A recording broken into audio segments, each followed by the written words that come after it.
우리가 주를 믿으면서 중요한 것은 우리가 누구인지, 그리고 지금 우리가 어디에 서 있는지 그것을 아는 것이 중요합니다. 우리가 예수를 믿음으로 이제 우리가 하나님의 자녀로서 구원의 삶을 시작하고, 또 이제 우리가 주 안에서 이제 구원에 이르러 성장하고 더 온전함으로 나아가게 되죠. 그 과정을 이스라엘 백성들이 이제 애굽에서 출애굽하여 광야를 지나 가나안 땅에 들어가는 것으로 설명할 수 있습니다. 하나님이 이스라엘 가운데 나타나셔서 그들을 그 400년 동안의 오랜 종살이에서 건져내시고 그들에게 놀라운 능력을 나타나시고 그들의 하나님이 되셨어요. 그들과 언약을 맺으시고 그들은 하나님이 누구신지, 또 하나님이 그들을 향해서 가지신 뜻이 무엇인지를 듣게 되고, 그래서 정말 너무 놀라운 시작을 하게 되었죠. 하나님이 이스라엘 백성들을 건져내셔서 그들에게 말씀하신 것은 뭐냐면, 너희는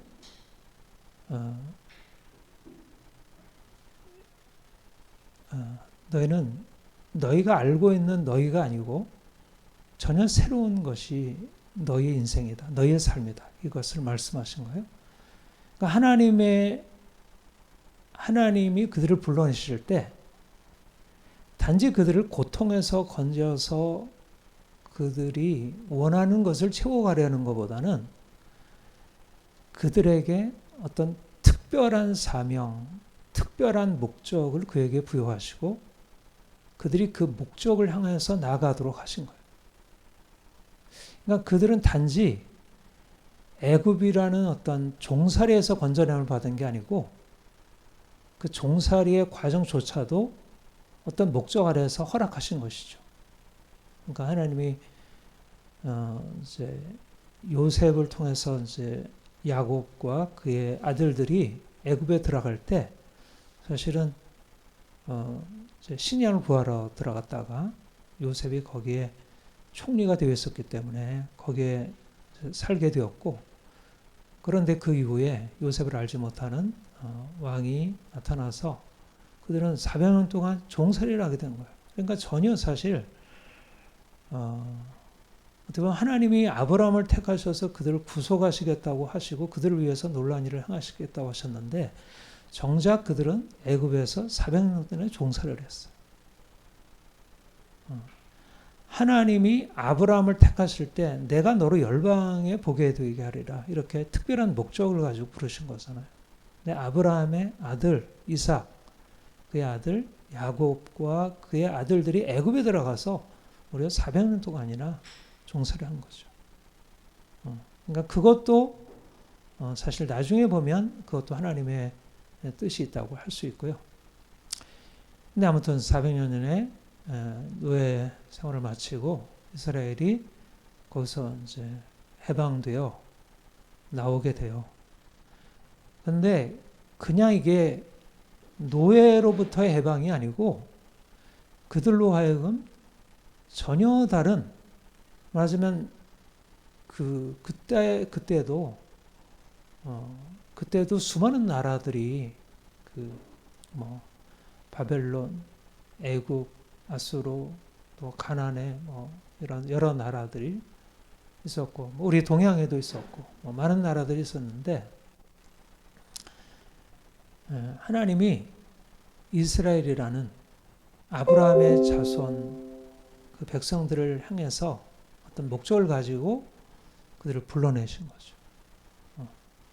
그러니까 하나님의 거룩한 백성, 말하자면 열방에 하나님이 누구신지를 알리고 열방에 하나님으로부터 오는 복을 전해줄 나라를 세우시려고. 그래서 이제 애굽의 종살이에서 건져내시고 그리고 인도한 것이 가나안이요, 가나안 땅이 아니라 오히려 광야의 메마른 땅이었습니다. 광야가 무엇을 의미한다고 했죠? 왜 광야를 거쳐야 했어요? 광야는 하나님이 누구신지를 배우는, 또 하나님이 그들을 택하신 목적을 배우는 기간이었어요. 단지 그들이 고통에서 건져 나와서 그들이 평안한 인생, 행복한 인생, 자유로운 이제 그런 의미의 자유를 누리기 위함이었다면 굳이 광야의 시간을 하나님이 그들에게 주지 않으셨을 것인데, 하나님이 그들을 광야로 인도하신 것은 그들로 하여금 그야말로 하나님이 이스라엘을 택하여 부르실 때 가지신 그의 목적,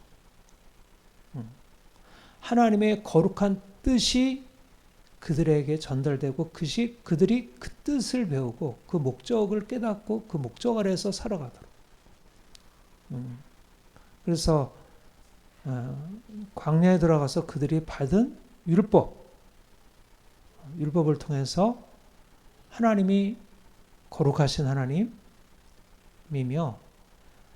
그 거룩하신 하나님의 언약을 맺고 거룩한 백성이 된다는 것이 어떻게 살아가는 것인지, 어떻게 하나님을 경외하고 하나님께 순종하며 살아가는 것인지, 깨끗하고 흠이 없게 그들이 살아간다는 것이 무엇인지를 깨닫고, 그리고 그러한 삶을 살아갈 때 그들에게 어떤 축복이 주어지는지를 그들에게 알려주셨어요. 이게 모세의 율법이었고, 결국 이스라엘 백성들이 이스라엘 백성 된다는 의미는 그들이 율법을 배워서 옳고 그름을 분별하고 어떻든 그들이 살아가는 삶의 길에서 그릇된 것을 이렇게 떠나서 옳은 길로 행하는 것이죠.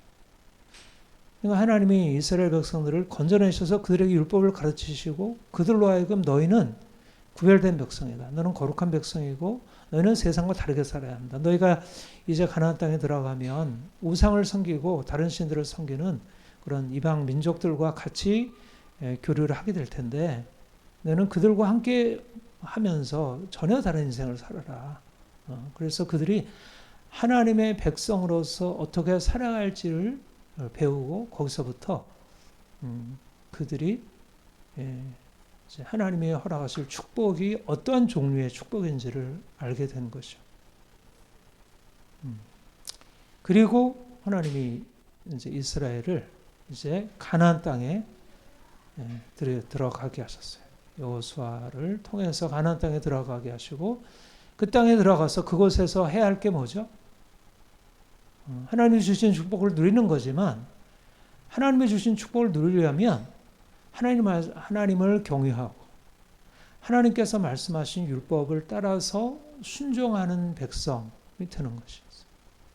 그러니까 이스라엘이 가나안 땅에 들어가서 이제 가나안 땅에 젖과 꿀이 흐르는 그 하나님의 축복을 누리도록 하셨고, 하나님은 그것을 기뻐하셨는데, 결국 그들이 그곳에 들어가서 하나님의 축복을 누리려면 결국 그 이방인의 길, 우상을 숭배하고 음란과 방탕과 거짓과 불의한 삶에서 나와서 하나님께서 말씀하시는 그 말씀에 온전히 귀를 기울이고 그 말씀에 따라 살아가는, 그러니까 너무나 뚜렷한 대조가 그들에게 생기는 거죠.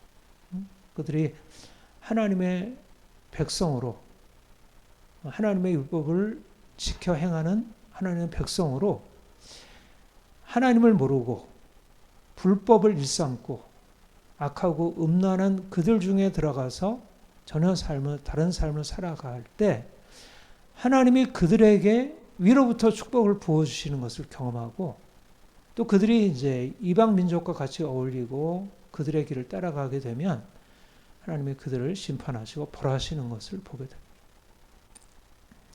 이게 우리가 주님이 우리를 죽음에서 우리를 죄에서 건져내셔서 우리를 끌어가시는 과정이라는 것입니다. 우리가 구원받는다는 것은 이전에 살던 어둠의 땅, 애굽, 사망의 땅, 죄악과 우상 숭배의 땅, 거기서 벗어나서 하나님을 알고, 내가 이제까지 살아왔던 인생이 진정한 삶이 아니었구나. 내가 인생의 고통을 겪는 것이 노예 삶이기보다 더 근원적으로 내 안에 있는 이 영적인 어둠, 하나님을 모르는 것, 하나님께 불순종하며 살아가는 것이 문제인 것을 내가 깨닫고, 그리고 내가 거기서 벗어나는 것. 그게 이제 광야에 들어가서 배우는 것이죠. 우리가 주님을 믿고 나서 내가 하나님의 자녀가 되었다는 그 출발에서는 그게 선명하게 잘 드러나지 않잖아요. 하나님이 나의 아버지시고 예수님이 나의 구원자시고 나는 이 죽으면 천국에 가고, 이렇게 해서 이제 우리가 시작했지만, 실제적으로 우리가 하나님을 믿는다는 것이 무엇인지를 아는 것은 그 믿음 이후에 겪는 여러 가지 많은 이제 그 광야의 시간들, 그 과정들을 통해서 하나님이 누구신지, 우리가 어떤 존재인지, 우리 안에 어떤 근본적인 장애물이 있는지를 보게 됩니다. 사실은 주님을 믿으면서 애굽에서 나왔다, 이게 그리스도인 되는 것의 전부가 아닌 거죠. 그거는 그야말로 시작에 불과하고, 내가 예수를 나의 주로 고백하고 내가 하나님을 나의 아버지라고 고백하는 것은, 그거는 믿음에 있어서 분명히 중요한 사건이지만, 그러나 그 이후에 우리의 삶에 주어지는 어떤 이 수많은 씨름, 싸움, 우리가 깨어지고 우리가 깨달아지게 되고 우리 안에 빛이 비춰지고 우리 자신이 발견되고 우리가 새로워지는 이 과정이 없다면 우리가 진정한 구원에 이르는 그런 것을 바로 한다 할 수 없습니다. 그러니까 믿음의 진정한 의미는 광야에 있다는 거예요. 광야의 과정을 제대로 겪어야 애굽에서 나왔다는 의미가 발견되는 거예요. 애굽에서 나온 목적은 고통에서 벗어나는 것이 아니고요. 고통에서 벗어나는 게 아니라 하나님을 아는 거예요. 하나님을 아는 거. 하나님 안에서 나의 새로운 정체성을 발견하는 거예요. 그러니까 광야가 너무너무 중요해요. 율법 안에서 나를 발견하지 못하고 여전히 내 인생이 고통이냐 행복이냐, 내가 인생이 잘 풀리냐 풀리지 않느냐로 씨름하고 있다면 여전히 광야의 본래적인 의미를 잃어버리고 살아가는 거죠. 이스라엘 백성들이 광야에 들어와서 그들이 수많은 원망, 불평, 그렇게 하다가 그리고 광야에서 이제 하나님의 진노를 많이 받았잖아요. 그러니까 그들의 관심이 말하자면 애굽에 있었을 때 그들이 가지고 있었던 무엇을 먹을까, 무엇을 마실까에 그런 육체가 어떻게 되느냐에 관심이 머물러 있으면, 좀 광야를 통해서 하나님이 열어주시는 영적인 시각, 하나님이 누구시구나, 하나님이 거룩하신 분이시구나, 나는 그분 앞에 죄인이구나, 내가 여전히 불순종의 삶을 살았구나, 내가 여전히 잘못된 인생을 살았구나를 깨닫지 못한다면 우리가 애굽에서 나왔다는 게 사실 나온 게 아니라 여전히 이쪽에 발을 들여놓고 살아가는 거죠. 그러니까 수많은 사람들이 사실 광야로 들어와 있지 않다는 거예요. 광야로 들어와서 광야에서 배워야 할 교훈을 받지 못하고 있는 거죠. 광야를 경험하고 있다는 것은 내가 애굽에 가지고 있는 어떤 평안함과 온전한 평안함도 아니지만 아무튼 거기에서 주어지는 그런 물질적인 행복, 이런 걸 넘어서서 사람이 떡으로만 사는 것이 아니요, 하나님이 이루어나오는 모든 말씀으로 사는 것을 깨닫는 것. 말하자면 내 눈이 열려서 하나님을 보고 내 영혼의 형편을 내가 살필 줄 알게 되는 것. 이게 광야에서 하나님께서 주시려고 하는 축복이에요. 그러니까 광야의 축복을 경험하지 못하고 여전히 내가 먹을 게 없고 내가 입을 게 없고 내가 이렇게 물이 없고 이렇게 이제 삶이 너무 단조롭고 건조하고 메마르고 그런 걸로 여전히 불평한다면 하나님이 주시려는 그 높은 목적, 너는 나의 백성, 나의 뜻을 이루려는 거룩한 백성들이라고 하는 하나님의 목적에 근접하지도 못하는 거예요. 그러면 여전히 애굽의 삶을 계속하고 있다는 거예요.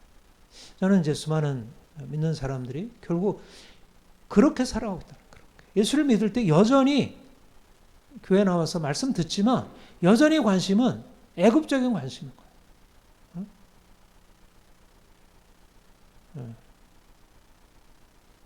무엇을 먹을까? 사람이 떡으로만 사는 것이 아니요. 그렇게 말씀하는데 여전히 떡으로만 사는 것입니다. 떡이 없으면 안 됩니다라는 그 육체의 욕망에서부터 나오지 못하고 새로운 눈이 열리지 못하는 거예요. 그러면 어떻게 하나님의 목적을 향해서 들어가고 어떻게 하나님이 주시려는 가나안의 축복으로 들어갈 수 있겠어요? 안 되는 거죠.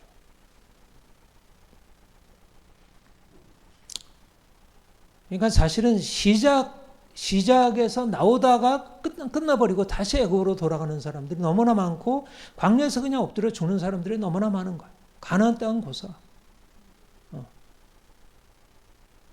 핵심은 하나님을 알고 하나님 말씀에 순종하는 쪽으로 나가는 것.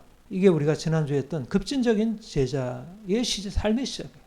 내가 이제까지 사랑하던 거, 내가 이제까지 좋아하던 거, 나의 인간적인 유대들을 끊고 이제 하나님이 내게 부르시는 것이라면 내가 어떤 고통이 와도 그냥 따라가겠다는 그 결심이 사실은 우리의 어떤 새로운 하나님이 우리에게 주신 새로운 정체성, 거룩한 하나님의 백성이라는 새로운 정체성에 부합한 것이고 여기서부터 하나님의 목적이 우리와 함께 내가 하나님의 목적에 수종들고 그 하나님의 목적이 우리 안에 들어와서 그 목적이 이끄는 삶이 되는 거예요.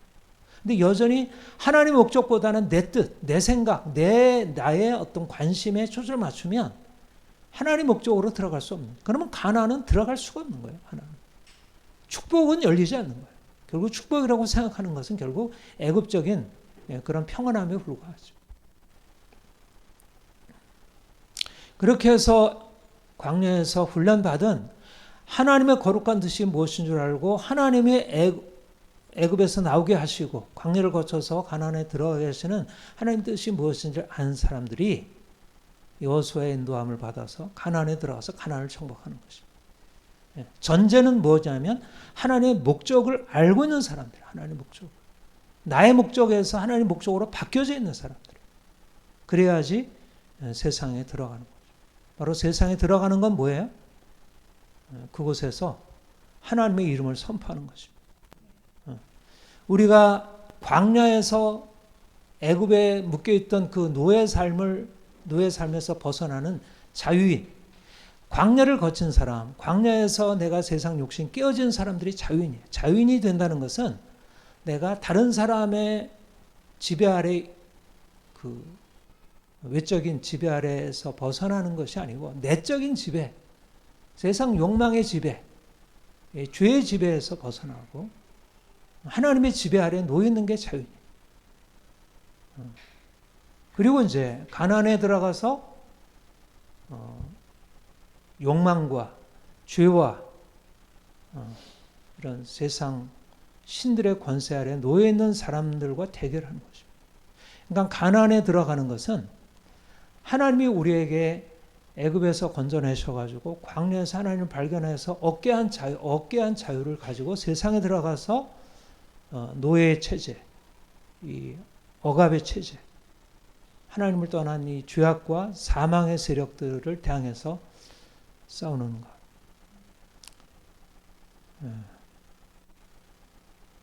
여러분, 가나안에 들어갈 준비가 됐습니까? Are you ready?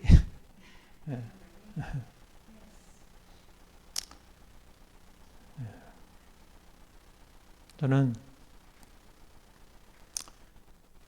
하나님이 우리를 부르신 목적이 내가 세상으로부터 나와서 전혀 다른 하나님과의 관계 안에서 하나님이시구나. 나는 하나님의 백성, 하나님의 자녀구나. 나는 빛이구나. 어둠이 아니라 빛이구나. 그리고 그런 새로운 정체성을 가지고 세상을 향해 들어가서 빛을 비추는 거예요. 그게 우리의 정체성이고 소명이고 하나님의 부르심. 하나님이 우리를 부르신 목적은 결국 우리가 빛이 되어 어둠에서 나와 빛이 되어 어둠을 향해서 빛을 비추는 거예요.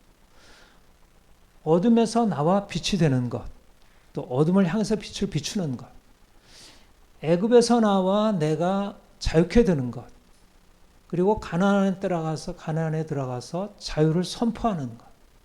이게 바로 하나님의 우리를 인도하는 코스예요. 나와서 먼저 자유케 되어야 하고 또 세상의 억압적인 체제와 싸우는 것입니다. 이게 바로 그리스도인들이 가야 하는 길이고, 예수님을 처음 믿을 때부터 그것을 염두에 두고 시작을 해요. 처음부터. 처음부터 세상에 들어갈 수는 없지만, 세상부터 나오는 것이지만, 처음부터 나오는 목적은 세상에 들어가기 위함.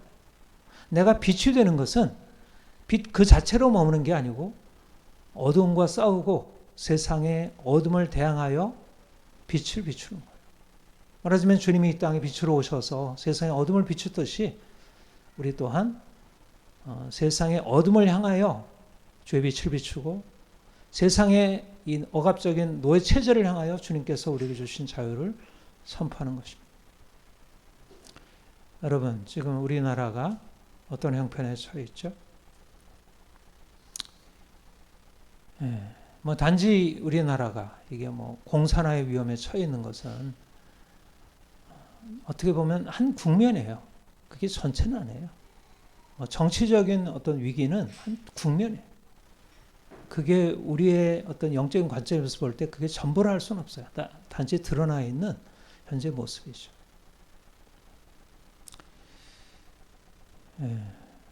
사실은 이것은 심각한 위기이고 어둠입니다. 근데 이제 이 위기 안에는 단지 이거는 빙산의 일각이고 그 밑에 엄청난 어둠이 깔려 있어요. 사실은 이런 정권이 나타나기까지 사실은 모두가 함께 공모해서 세운 이 어둠의 공모가 있다는 거예요. 온 국민들의 같이, 우리도 포함한. 결코 쉽지 않은 것이죠. 이 어둠의 세력. 이 공산주의는 사실상 가장 악한 흑암의 세력이에요. 공산주의. 어떻게 보면 거의 최종적인 악의 세력이에요. 최종적인 악의 세력. 여러분, 북한이나 중국이 가장 악하잖아요. 지금 우리 현재 지구에 존재하는 그런 나라들 중 이슬람 국가들보다 더 악하잖아요. 그렇죠? 북한, 중국. 더 자유가 없고 더 사람들에게 반인륜적인 그런 걸 행하죠. 근데 그게 지금 우리나라의 바로 위에 있었던 그 북한의 그 공산주의 체제가 우리나라에 가까이 들어오고 있고 지금 중국의 그 체제가 우리나라에 지금 급속하게 밀려들고 있다는 거예요. 이게 어떻게 위기가 아니겠어요? 이게 어떻게 위기가 아니겠어요? 심각한 위기지. 그런데 하도 여기에 이러저러하게 길들여져 있고 또 우리의 생각 안에 이것을 위기로 인식하지 못하게 막고 있는 수많은 막힘들, 마치 우리 부정선거가 벌어졌는데도 부정선거를 전혀 인식하지 못하게 막고 있는 어떤 막힘들이 우리에게 존재하듯이 이 공산화의 위기가 우리 안에 들어오고 있지만 이거를 막고 있는 심각한 위기가 있는 거죠.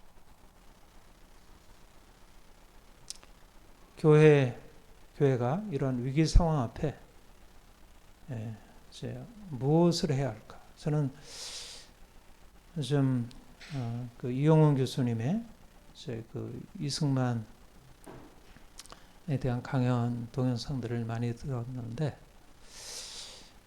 제가 이승만의 그 독립 정신도 읽고 또 이승만에 대한 그 강의 동영상을 들으면서 참 하나님이 우리나라를 살리시려고 하나님이 특별한 한 사람을 택하셔서 그를 통해서 너무 놀라운 일을 행했구나. 마치 하나님이 모세를 택하셔서 그로 하여금 애굽에 들어가 바로의 그 앞자리에서 신음하는 이스라엘 백성들을 건져내는 역할을 하게 하셨듯이 이승만 대통령이라는 위대한 하나님의 사람을 통해서 하나님이 그 진짜 너무너무 위기인 상황, 사실은 뭐 일제 치하로부터 벗어나는 것, 사실 그것도 우리나라에게 엄청난 이제 중요한 은혜였지만, 사실 그건 또 우리가 직접 한 것도 아니고 이렇게 전쟁에서 패해서 그냥 일제에서 벗어나는 게 그냥 주어졌다. 실제적으로 사실 가장 큰 위협은 이 공산화의 위협이었어요. 공산화. 실제적으로 2차 세계대전 마치고 나서 자유합작이 일어나가지고 공산화되지 않은 나라가 없어요. 소련이 미국과 합해서 연합군으로 해가지고 2차 세계대전이 이겼잖아요. 그리고 나서 동유럽 전체가 다 공산화됐어요. 자유합작으로 시작해요. 그러니까 우리나라도 자유합작이 있었으면, 마치 이승만 대통령이 없었으면 자유합작이 있었을 것이고, 그랬으면 뭐 공산화되는 것은 너무나 당연한 수순이었죠. 이승만 대통령이 아니고 1948년 건국이 있었을까?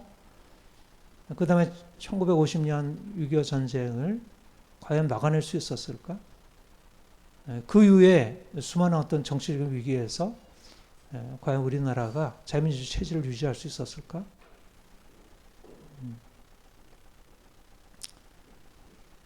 하나님이 그분을 놀랍게 사용하셨다는 생각이 들어요. 저는 지난주에도 제가 그런 말씀을 드렸는데,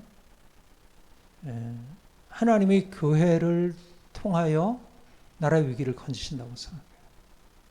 하나님이 이승만 대통령을 통해서 우리나라의 위대한 독립, 건국을 허락하신 것처럼 오늘도 하나님의 교회를 통해서 이 시대, 이 공산화의 위기 앞에 서 있는 우리 대한민국을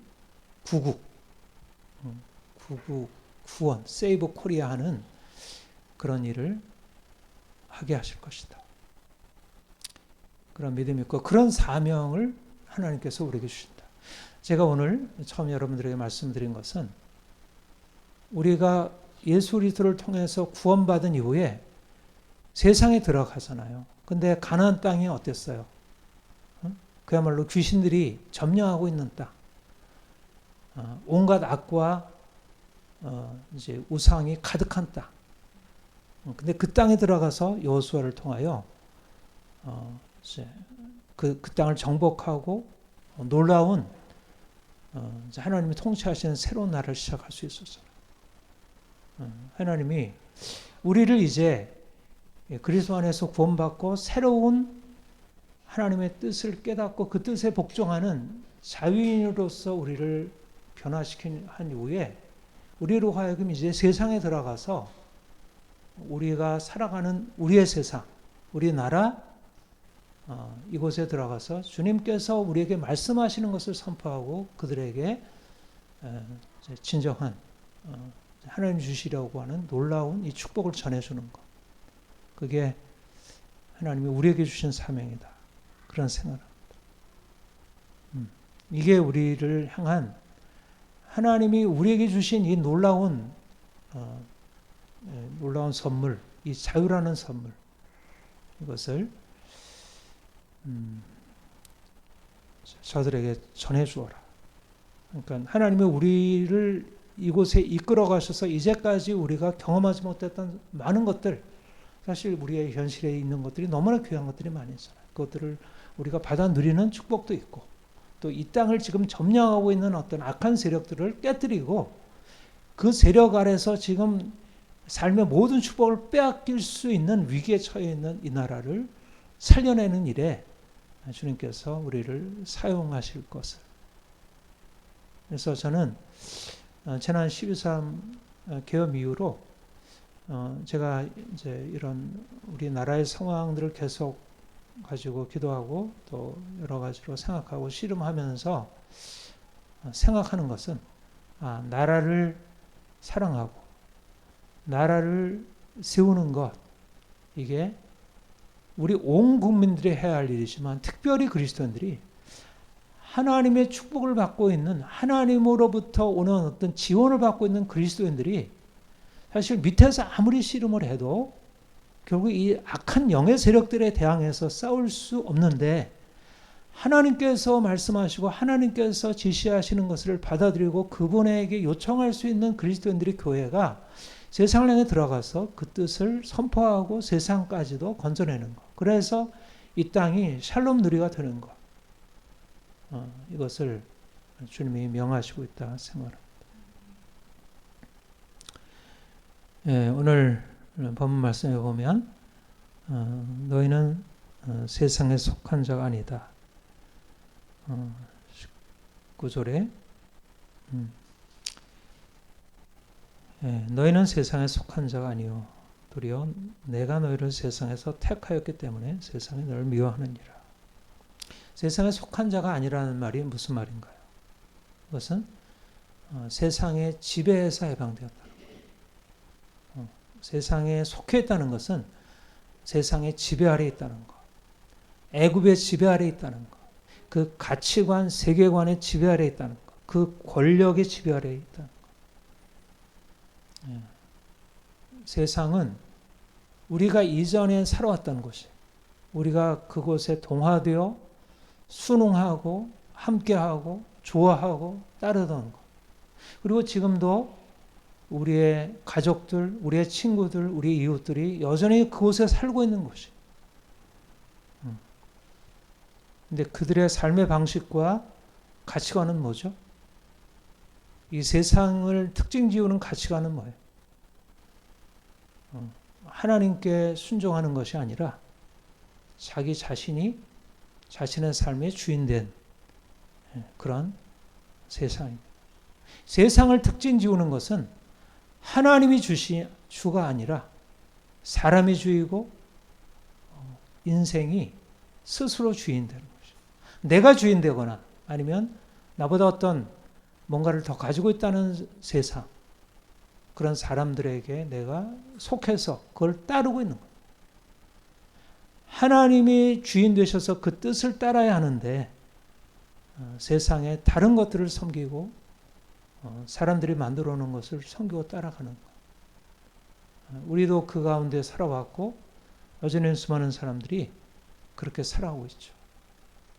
근데 주님은 우리를 놀랍게도 우리를 택하여 부르셔서 우리에게 자신을 나타내시면서 우리의 주가 나 자신이나 다른 사람들이 아니라 하나님이신 걸 알리신 거예요. 나는 너희를 애굽에서 건져낸 여호와 하나님이다. 하나님이 우리에게 자신이 주가 되신 분, 자기가 하늘과 땅과 모든 만물들을 창조하셨고 그가 모든 만물들을 친히 주관하시고 우리의 삶을 주관하시는 분이심을 우리에게 알리시고 우리로 하여금 그분에게 순종하고 복종하는 삶이 얼마나 귀한 것을 우리에게 가르치셨어요. 그래서 이제 우리는 누구를 섬기냐 하면 하나님을 섬기는 자.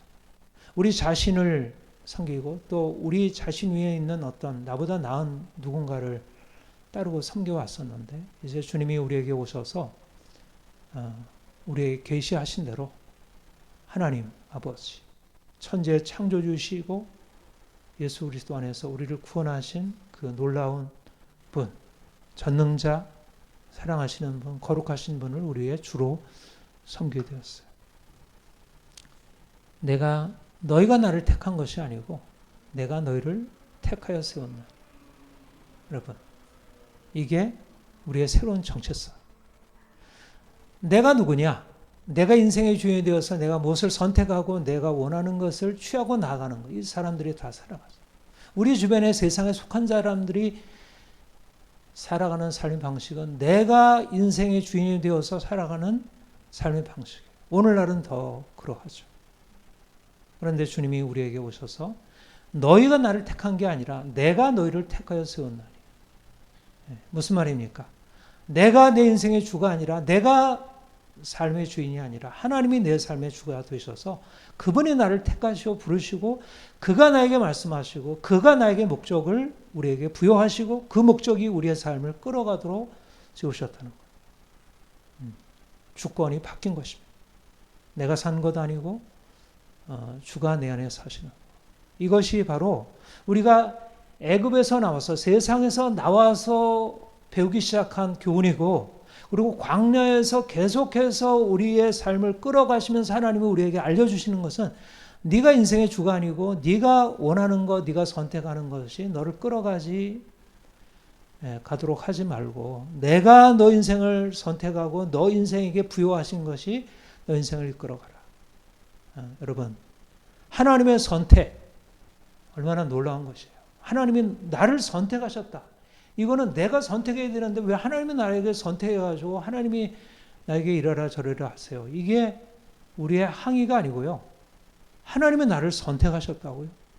이게 얼마나 놀라운 그 왕이 나를 선택했다는 거예요.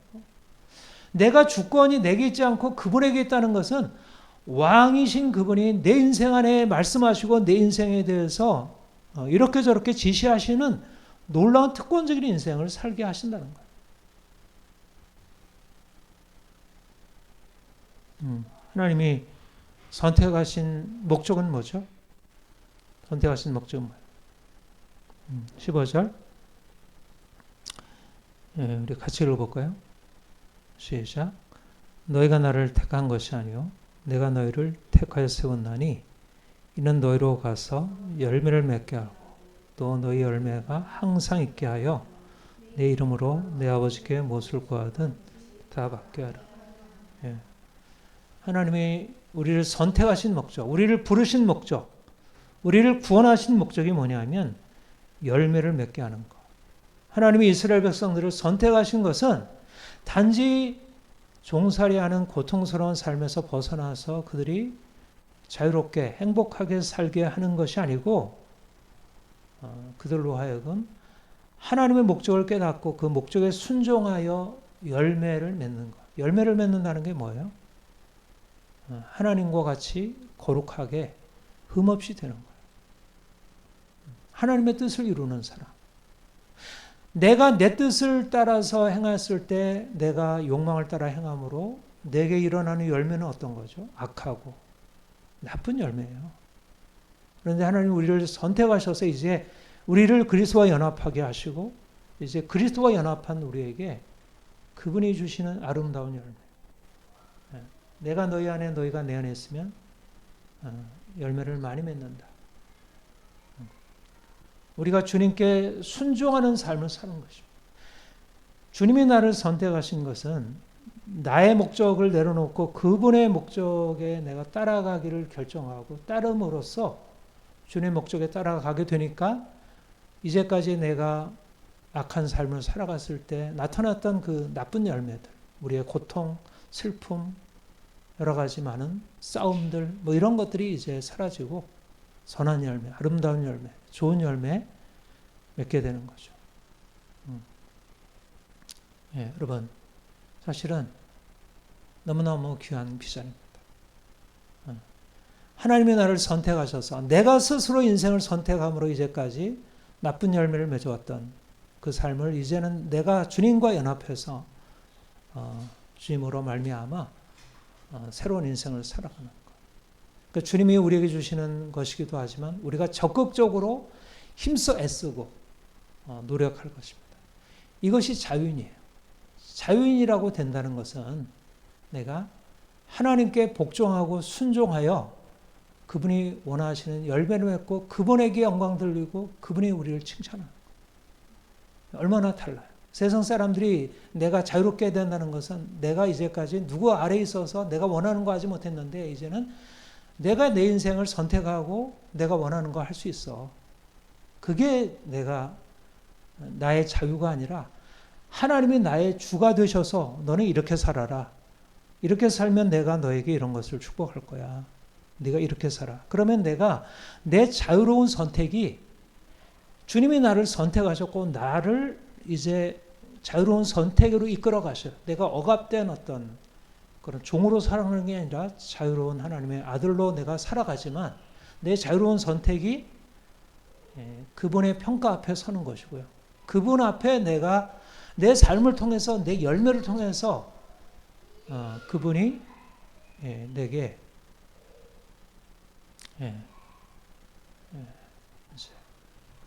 거기에 대해서 보상을 해주시고 그러니까 우리는 자유로운 존재이면서도 하나님의 주권, 하나님의 통치, 하나님의 다스림, 그분 안에서 우리가 살아가는 것입니다. 그러니까 이 삶이 이렇게 열매 맺는 삶이 한편으로 하나님의 은혜이기 때문에 하나님의 은혜로 말미암아 주어지는 자연스러운 나타남이기도 하지만 이게 우리로 하여금 이제까지 우리가 살아왔던 우리의 고집스러운 자신의 삶의 선택들에 대해서 내려놓고 또 포기하고 또 따라가야 하고 그런 깨어짐이죠. 이제까지 내가 주인되었던 것 내려와서 순종해야 하고 내가 원하는 내 욕망대로 행하던 것을 내가 이제 절제해야 하고 하기 싫은 건 내가 해야 하고 그런데 바로 그러한 내 삶의 씨름 하나님께서 내게 주신 삶을 내가 아름답게 세워가려고 하는 그 씨름의 과정은 비록 힘들고 어렵지만 그러나 그것을 통해서 나타나는 열매가 우리 인생의 기쁨이 되고 또 많은 사람들에게 또 유익이 되고 무엇보다도 하나님께 영광이 되고 하나님이 기뻐하시고 또 하나님이 그러면 축복하시고 말하자면 하나님이 우리의 삶을 이제까지 우리의 삶에 있어서 그야말로 열매가 나타난다는 것은 내가 이전에 내가 애굽 가운데 내가 세상 가운데 살아가면서 내 인생에 나타났던 것과는 전혀 다른 삶이 나타나므로 인생에 있어서 그야말로 피드백이 있는 거예요. 내 삶에 있어서 야, 내 인생이 하나님이 내 인생의 주가 되시니까 이렇게 내 인생 안에 이런 변화가 있구나. 그러니까 점차적으로 삶이 살아있다는 것.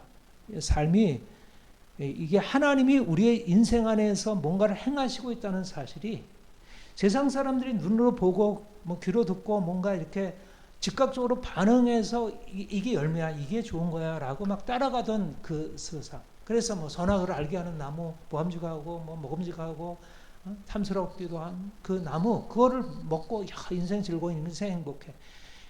근데 그게 사실은 그게 인생의 자유가 아니라 그게 노예이고 그것은 인생을 파멸로 끌어가는 것이고 이제 내가 주님께서 나에게 말씀하시는 것, 주님이 나를 선택하셔서 나에게 말씀하시고 하는 것을 내가 순종함으로 내 인생에 진정한 아름다운 열매가 맺혀지고 이게 바로 진정한 자유이고요 행복인 것입니다. 주님이 우리를 광야에서 훈련하신 후에 우리를 어디로 인도하신다고? 세상으로 인도하시는 것입니다. 세상이 어때요? 세상이 자유인들의 공화국입니까? 노예들의 어떻든 억압적인 체제. 빛의 나라가 아니라 어둠의 왕국이에요. 어둠의 땅이에요. 어둠의 땅. 겉으로 사람들이 인식하는 것과 다르게 세상은 깊은 어둠 가운데 들어 있어요.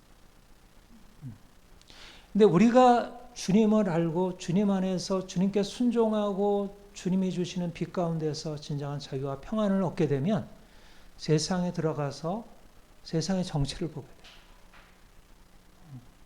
사람들은 세상이 야 이것도 좋고 저것도 좋고 이거 하면 내가 돈도 벌고 이것도 하면 내가 행복하고 이것도 하면 즐겁고 뭐 이렇게 해가지고 막 이러저러하게 다니고 있지만 그러나 하나님을 알고 하나님의 뜻 가운데서 우리 자신을 보고 하나님이 주시는 은혜를 경험하고 보면 세상이 빛이 아니라 어둠인 것을 보게 되고 세상이 자유가 아니라 억압적인 노예 삶인 것을 보게 돼요. 그래서 이제 우리가 세상에 들어가서 우리가 할 것은 세상의 어둠을 드러내고 세상의 어둠과 싸우는 것입니다. 우리가 지난주에도 우리가 지난달에도 봤듯이 주님께서 이 땅에 오신 것은 세상에 평화를 주러 온 것이 아니고 검을 주러 왔습니다. 우리가 세상에 들어가는 목적이 뭡니까? 세상에 평화를 주러 가는 거예요? 아니면 검을 주러 가는 거예요? 네, 검을 주러 가는 것입니다. 평화를 주기 위하여 검을 주러 가는 것입니다. 세상의 악과 세상의 어둠과 싸우기 위하여 들어가는 거예요. 그러니까 우리가 세상에 들어가는 목적은 처음부터 세상의 어떻든 적곡꿀이 흐르는 아름다운 땅을 우리가 취하고 누리고 그 복을 누리는 그 부분도 있지만 그러나 그것에 앞서서 세상에 검을 주러 들어가는 거예요. 검을 주러. 세상과 싸우기 위해서 들어가는 거예요. 왜냐하면 우리에게 주님의 빛이 있으니까. 주님이 우리에게 오실 때 그분이 우리에게 오셔서 우리 안에 싸움을 일으키고 우리가 세상에 속했던 우리가 노예의 삶에서 벗어나게 하는 일을 하게 하셨듯이 그분이 우리를 애굽에서 건져내기 위해서 우리에게 싸움을 거시고 우리가 그 싸움에 동참해가지고 이제 그분께 속하는 쪽으로 나가게 되듯이 주님이 우리에게 이제 오셔서 이제 우리를 차지하시고 우리가 그분과 속하게 되면서 우리가 세상에 들어가게 될 때는 이전에 우리가 함께 하던 세상, 우리가 함께 우리의 친구가 되고 우리의 이웃이 되고 우리가 좋아하고 우리가 저쪽이 나를 좋아하던 그곳에 들어가서 이제는 전혀 다른 스탠스를 취한다는 거예요. 그동안 친구였던 사람들과 그동안 함께 이웃하고 함께 연대했던 사람들과 이제 싸움을 걸고 그들의 어둠을 드러내고 당신들은 자유가 아니라 지금 노예 삶을 살아가고 있어요. 그거는 자유가 아니에요. 그건 노예예요. 그리고 싸움을 거는 것입니다. 주님이 우리에게 온 것이 평화를 주러 온 것이 아니라 검을 주러 왔듯이 우리가 세상에 들어가는 것은 평화를 주러 가는 것이 앞서서 검을 주러 가는 거예요. 세상을 다스리고 있는 그 지배 체제를 거스르고 거기에 대항해서 싸우는 거예요. 그래서 오늘 본문에 뭐라고 말씀하셔요? 내가 너희를 세상에서 택하였기 때문에 세상이 너희를 미워하느니라. 하나님의 선택. 주님께서 우리를 선택하셔서 그분의 백성 삼으시고 우리를 그분에게 속하게 하신 이후에 이제 그분이 우리 안에 계셔서 우리가 그분과 함께 세상에 들어가게 되면 그분이 세상에 들어와서 하시는 일은 세상에 분란을 일으키고 싸움을 일으키고 거기에 노예된 백성들을 끌어내는 일을 하시기 때문에 우리가 세상에 들어간다는 것은 세상에 들어가서 세상 사람들에 대해서 칭송해주고 공감해주고 그냥 같이 당신들 너무 잘 살고 있어요. 당신들 평화가 있을 겁니다. 당신들의 삶에 하나님 축복이 가득하길 원합니다. 그 말도 해야 되지만 사실 그 말과 함께 또 그보다 앞서 우리가 수많은 사람들에게 말할 것은 당신들에게 지금 위기가 닥쳐오고 있습니다. 지금 전쟁이 일어나고 있고 당신들이 전쟁에서 택할 자를 택해야 합니다. 지금 당신들이 선택하고 있는 그 길, 당신들이 선택하고 나아가는 그 길은 위험하고 그 길에 그냥 머물러 있으면 죽습니다. 거기서 빨리 나와야 합니다.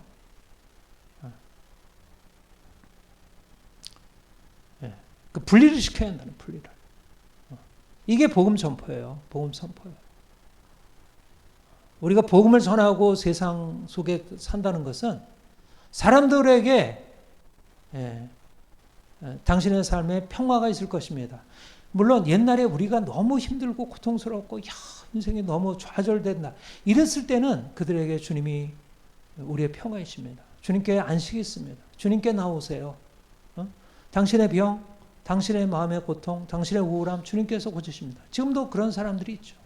그렇게 평화를 필요로 하는 사람, 안식을 필요로 하는 사람들이 있고 그들에게 그것을 전해줘야 하지만 그러나 그들조차도 사실은 너무나 많은 그것을 해결하기 위해서 너무나 많은 세상 것에 평화를 화해하지 말아야 할, 함께 하지 말아야 할 것에 너무나 많이 기대고 있고 거기서부터 인생의 해결을 찾으려고 하니까 그들에게조차도 인생의 평화를 필요로 하는 그들에게조차도 이제 그들의 삶에서 수많은 것들을 끊고 나오도록 말하자면 불화를 일으키는 사람이 되는 것입니다. 사람이 그 아버지와 딸이 어머니와 며느리가 시어머니와 불화하게 하려. 말하자면 불화를 일으키는 것이 주님이 하시는 일이라면 우리 또한 주님께 속해 있으면 불화를 일으키는 자로 살아가는 거죠. 사람의 원수가 자기 시간 시쿠리라. 우리가 주님을 믿고 주님 안에서 주님이 우리를 사랑하시잖아요. 자기를 다 내어주셨어요. 우리로 하여금 사랑하라 말씀하시죠. 우리는 사랑받은 자이고 주님 사랑하고 사람들을 사랑하는 사람. 근데 역설적이게도 우리가 주님과 더 가까이 하고 주님과 연합하고 사랑하면 사랑할수록 세상의 체제에 대해서 싸우지 않을 수 없다는, 분리가 일어나지 않을 수 없다는. 세상의 미움은 너무나 당연한 세상의 반응이라는 것이. 우리도 세상에 대해서 더 이상 사랑할 수 없고 죄악 가운데 살아가는 사람들에 대해서 어떻게 그들을 그냥 괜찮다고 그냥 사랑할 수 있겠어? 안 되는 거죠. 여러분, 오늘날 우리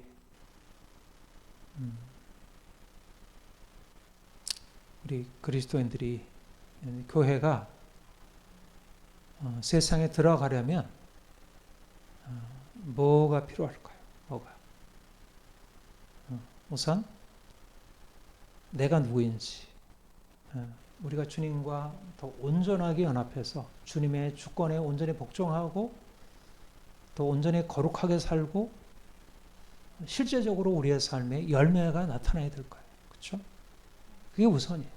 말하자면 우리 안에 하나님이 전부가 되셔서 그분의 음성이 너무나 명확하게 들리고 그분이 내게 말씀하시는 것이 확실하게 들려서 내가 그분의 말씀에 순종할 수 있어요. 그래야지 싸움을 명하시는 그분과 함께 나아갈 수 있죠. 오늘날 세상 속에 누구와 싸워야 할지, 어떻게 싸워야 할지, 어떻게 할 수 있겠어요.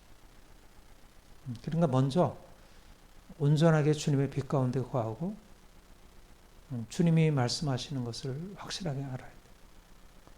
그리고 우리가 살아가는 이 세상이 어떠한지를 분별해요. 저는 우선 우리가 살아갈 세상을 분별함에 있어서 이게 단지 우리나라만이 아니라 우리나라가 뭐 공산화해야 되고 하는 거 우리나라만의 문제가 아니라 지금 이 시대, 특별히 이 시대를 주도하는 이 서구, 서유럽의 이 가치관, 그 세계관이 지금 어떻게 사람들을 장악해서 사람들로 하여금 하나님 나라의 원리, 하나님의 말씀에 따라 순종하는 것에서 벗어나서 하나님을 대적하는 쪽으로 나아가고 있는지. 그러니까 지금 이 시대 자체가 하나님을 거스르는 우상숭배의 문화라는 거예요. 다른 신을 섬기고 있다는 거다. 이거를 잘 알아야 돼요. 단지 이건 우리나라가 지금 공산화되느냐의 문제가 아니라 보다 근본적인 것은 이 시대 전체에 이끄는 우리가 지금 우리나라가 지금 서구적인 어떤 문화, 서구적인 정치, 사회를 지금 따라가고 있잖아요. 근데 그게 그 방향이 어디냐? 그 방향이 하나님께 순종하는 것이 아니라 하나님을 거역하는 그 방향이라는 거예요. 이제 오늘날 사람들의 생각, 가치관, 우리가 이제 세상에 들어가서 세상과 싸워야 할 때 우리가 세상에 속해 있지 않고 우리가 주님께 속해 있다고 할 때 그 의미는 뭐냐면 세상 사람들이 가지고 있는 가치관, 세계관과 우리가 전혀 다르다는 거예요. 사람들의 세계관, 가치관은 뭐냐면 17세기, 18세기 이후에 계몽주의적인 그 세계관. 말하자면 이제까지는 하나님이 인생의 주인이시고 그가 우리의 창조주시고 그가 우리를 죄에서 죽음에서 건지시는 분. 그래서 그분의 주권에 내가 복종하고 따라가는 게 인생의 자유라고 하는 것을 사람들이 받아들이고 그 안에서 살았는데 이제 사람들이 과학기술이 발달하고 하면서 사람들이 어리석은 판단을 하게 된 거예요. 그게 뭐냐면 인생은 더 이상 하나님의 다스림 안에 있지 않다. 하나님이 인생의 주가 아니고 내가 인생의 주인이다. 여러분, 요즘 사람들이 가지고 있는 생각이 뭐죠? 자유주의, 민주주의가 뭐예요? 우리가 자유주의, 민주주의라고 하는 이것을 기독교적 가치로 받아들이고 있지만 어떤 면에서 보면 서구에서 들어온 자유, 민주라고 하는 것이 기독교적인 것으로 받아들이고 있지만 이게 자유나 민주, 자유주의, 민주주의가 기독교적 가치일 수 있는 근본적인 전제는 뭐냐면 하나님이 인생의 주시고 그분이 우리의 창조주시고 그분이 우리에게 말씀하는 것을 우리가 따른다는 의미에서 자유와 민주가 있을 때 그것이 기독교적 가치. 근데 여기서 하나님이 빠져버리면 하나님의 법이 빠져버리면 이것은 기독교적 가치가 아니라 기독교를 대적하는 가치. 동일하게 자유주의, 민주주의 얘기하지만 자유주의에서 하나님이 빠져버리면 하나님을 대적하는 것입니다. 내 인생을 자유롭게 하는데 왜 나를 구속하세요? 내 인생이 이래라 저래라 하지 마세요. 지금 어린아이부터 다 그렇게 얘기하잖아요. 뭐 이래라 저래라 왜 당신이 간섭하세요? 내 인생은 내 건데. 내 선택에 대해서 왜 당신이 간섭하세요? 어린아이로부터 모두 다 그거를 복창하고 있는 거예요. 이게 어디에서부터 비롯된 거예요? 이게 하나님께로부터 온 겁니까? 사단으로부터 온 겁니까? 사단으로부터 온 거예요. 민주주의. 우리나라를 내가 하겠다는 거예요. 내가 원하는 나라 만들겠다. 민주주의. 이게 민주주의의 의미예요. 사람들이 가지고 있는 민주주의. 여러분, 민주주의가 그겁니까?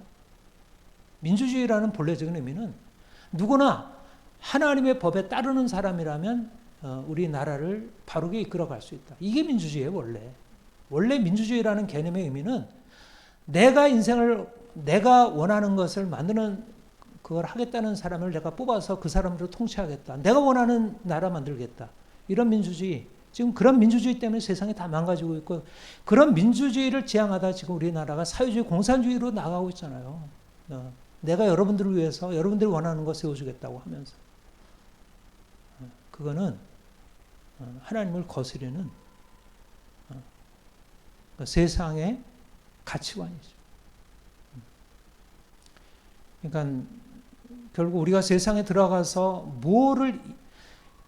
우리 어린 아이들, 우리의 남편, 우리의 친구들, 우리의 이웃들을 대면하면서 그들과 씨름할 때 그들이 지금 어떤 생각을 가지고 어떤 방향을 가지고 살아가느냐를 보고 그것과 대항해야 한다. 자녀들에게 사실 너무 이래라 공부해라 이런 얘기를 할 게 아니고 그들로 하여금 너는 도대체 너 인생의 주인은 누구야? 네가 네 인생의 주인이야? 너의 주인이 엄마는 아니지만 내가 너의 인생의 주인은 아니지만 하나님이 너의 인생의 주인이야. 네가 인생을 네 마음대로 선택하는 거 아니야. 네 인생을 네가 원하는 대로 선택하는 것은 세상이 가르쳐주는 거짓된 사단의 가르침이야. 그걸 따라가면 안 돼. 이런 면에서 세상과 싸우는 것입니다. 세계관과 싸우는 거예요. 세계관. 그러니까 성경적 세계관을 가지고 사람들이 가지고 있는 세속적 세계관, 인본주의 세계관과 태양에서 싸우는 것입니다. 그리고 사실은 그런 인본주의 세계관에서 만들어진 것이 이게 사회주의 공산주의예요. 지금 우리나라가 인본주의 세계관의 끝판왕으로 이 사회주의 공산주의로 가고 있는 거예요. 서구도 지금 그렇게 나아가고 있고. 이건 또 세계관이 실제적인 정치 제도, 법으로 나오니까 이게 심각한 위험인 거죠.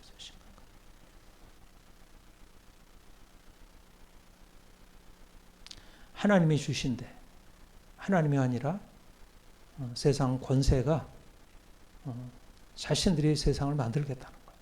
자신들의 생각 가지고 자신의 지혜를 가지고 하나님을 떠나서 사람들의 욕망을 채워주겠다는 세상 권세가 오히려 사람들을 미혹하고 하나님이 원래 인간의 삶의 가장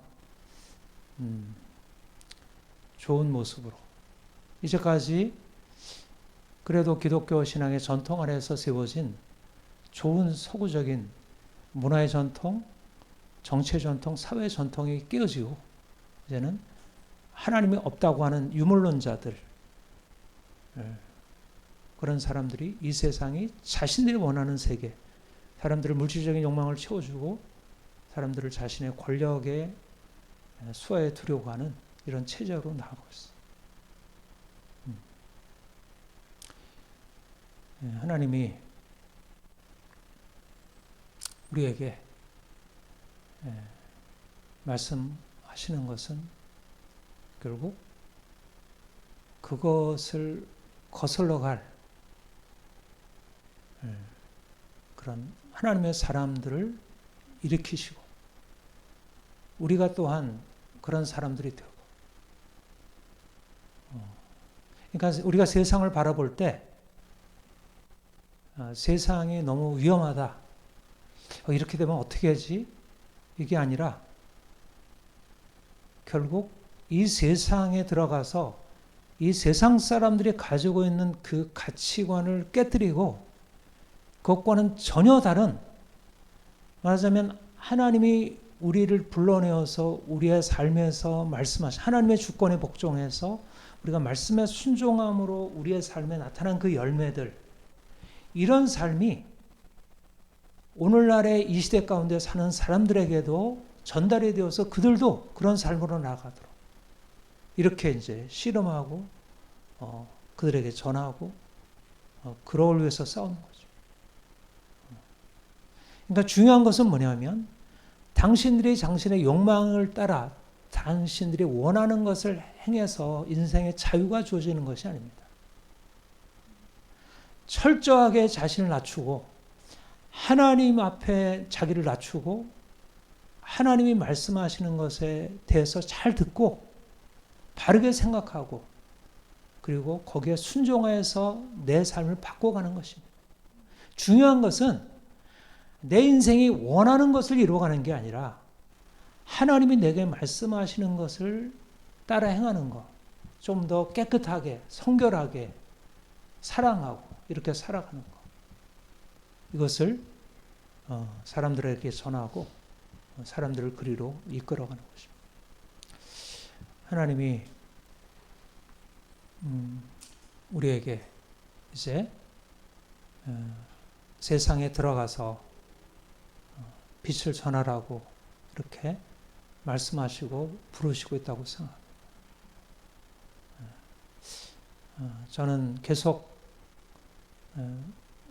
교회를 위해서 기도하게 돼요. 교회가 정말 하나님의 말씀을 듣고 순종함으로써 자유라는 걸 온전히 경험해요. 세상이 말하는 자유와는 근본적으로 다른 자유의 개념이 교회 안에 일어나요. 자유라는 것은 철저한 순종과 거룩함과 정의로움이라고 하는 것을 자유라는 개념으로 그냥 가지고 있어야 돼요. 자유 따로 있고 정의 따로 있는 게 아니라 자유가 곧 정의예요. 정의 없이는 자유가 없어요. 법을 순종하지 않고서는 자유가 없어요. 오늘날 이 잘못된 자유주의 개념이 깨어져야 돼요. 법을 순종하지 않는 자유는 자유가 아닙니다. 그건 방종이지. 여러분, 억압적인 체제를 거스르기 위해서 자유라는 이름만 가지고는 안 돼요. 억압적인 체제를 거스르려면 용기가 있어야 되고, 용기가 있으려면 내가 하나님 말씀에 온전히 순종하는 거룩함과 깨끗함이 있어야 돼요. 그러니까 교회가 먼저 거룩해져야 돼요. 깨끗해져야 돼요. 세상 욕망 내려놔야 돼요. 세상 욕망을 따라가고 내 감정에 휘둘려 살아가면서 내가 세상과 싸울 수 없어요. 그러니까 광야에서 철저하게 훈련되지 않으면 철저한 훈련이 내 안의 욕망과 세상에 대한 어떤 두려움 이런 것이 깨어지지 않고서는 세상을 향해 들어가서 세상의 어둠을 드러내고 그것과 싸울 수가 없습니다. 그냥 그 안에서 당할 수밖에 없습니다. 먼저 교회가 깨어나야 합니다. 자유인들의 공동체로 깨어나야 합니다. 말씀에 순종하고 철저하게 자기 부인을 하고 이웃을 사랑하고 나를 포기하고 그럴 수 있는 사람들로 살아나야 돼요. 그러니까 자유라는 개념은 내 그냥 권리만이 아니라 엄청난 책임과 의무인 거예요. 자유라는 개념, 이게 본래적인 성경적인 자유 개념이에요. 네. 여러분, 이승만 대통령이 가졌던 자유 개념도 그런 거예요. 자유인이라고 하는 것은 책임을 동반한 거예요. 책임. 미국의 건국자들도 생각했던 게 그런 자유 개념이 그런 거예요. 책임이 없는 자유, 내가 원하는 거 하는 자유, 이것은 그야말로 아주 어린아이와 같은 작은 자유의 씨앗이고 보다 온전하게 되는 것은 그야말로 용기 있는 죽음을 두려워하지 않고 싸울 수 있는 그러한 철저함, 이거 급진성, 용기, 그것을 동반한 것입니다. 우리가 이 시대에 들어가서 주님이 우리에게 허락하신 놀라운 자유를 선포할 것입니다. 그리스도께서 우리를 자유롭게 하시려고 자유주셨어요. 그러므로 굳건하게 서서 다시는 종의 마음을 매지 말라. 이승만 대통령이 늘 하시던 말씀입니다. 우리가 가지고 있는 자유는 단지 권리가 아니라 엄청난 책임이에요. 그리고 세상을 자유케 하라는 소명이기도 해요. 세상을 바꾸라는 것입니다. 노예 체제를 깨트리라는 거예요. 노예 체제를 자유의 체제로 바꾸라는 거예요. 세상을 뒤집으라는 거예요. 세상을 그야말로 혁명하라는 거예요. 마르크스가 이 공산주의로 세상을 혁명하라고 했고 그것이 지금 일정 부분 이루어지고 있는 것 같은데 다시 그 마르크스가 하려고 했던 것을 뒤집으라는 거예요.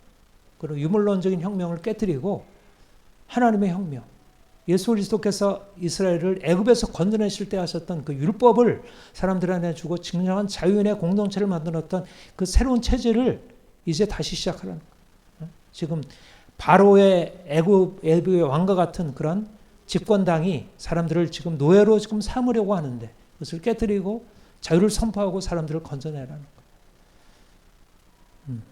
거예요. 주님이 우리에게 새로운 소명 주셔서 이 소명 잘 감당할 수 있기를 소원합니다. 두려 말고 자유의 정신과 자유의 문화를 선포합시다. 기도하겠습니다. 하나님 아버지, 우리가 애굽의 종로로 타던 사단의 죄의 종로로 타던 그런 노예들이었는데 주께서 우리를 건져내어 이제 자유의 나라, 자유인의 나라로, 하나님의 나라로 우리를 이끌어 가심을 감사합니다. 이제 우리를 온전히 자유케 하시고 세상을 장악하고 있는 모든 악한 권세들을 깨뜨리고 그 아래서 종로타고 있는 수많은 사람들을 자유케 하는 일에 우리가 서기를 원합니다. 주 성령이 우리에게 임하셔서 우리를 묶고 있는 모든 종의 멍에를 파하시옵소서. 우리가 이제 주님의 주신 자유를 가지고 종의 멍에 안에서 신음하고 있는 많은 사람들을 자유함으로 이끌게 하옵소서. 주님, 이 나라를 주께서 살려주시고 악한 정권 파시고 어둠을 드러내시고 종로를 한 자들에게 이제 용기 있게 종의 굴레를 깨뜨리고 나와 자유를 선포하며 악한 권세들과 싸울 수 있게 하옵소서. 이 나라를 구원하시고 이 나라 안에 하나님의 자유, 하나님의 놀라운 정의, 사랑이 선포되게 하옵소서. 감사합니다. 예수님의 이름으로 기도합니다. 아멘.